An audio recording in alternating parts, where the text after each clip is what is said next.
啊，这个防疫期店厝家己煮，冰冻加热的豆油足抢市的哦。本地想讲，病毒咧流行，豆油较无人买，想袂到防疫的期间，真侪民众袂爱食外口，拢家己煮。结果本来就真抢市的冰冻加热的豆油销量搁较好，订单已经排到2个月后了。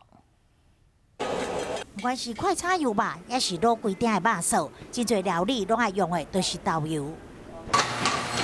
一个骹手拢真美亮，有人负责装干啊，有人负责制作。这豆油真有名，是冰冻加到出产的大果豆油。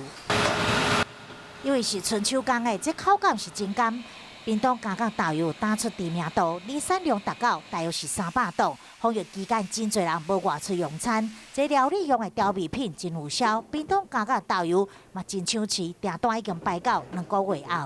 109年的3月下旬呢，我们本店呢这个实施扩厂的一个情形，我希望借着扩厂的效应，能够生产更多的一个数量的自营作业产品。我们预计在5月下旬的时候，能够逐步的完成这个规划。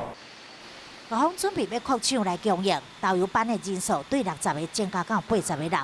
除了让更较侪受乡人学习生产豆油的技术，产量伫下一个年度初步估计当达到400吨以上，嘛，互资本的民众免阁等遐尼久。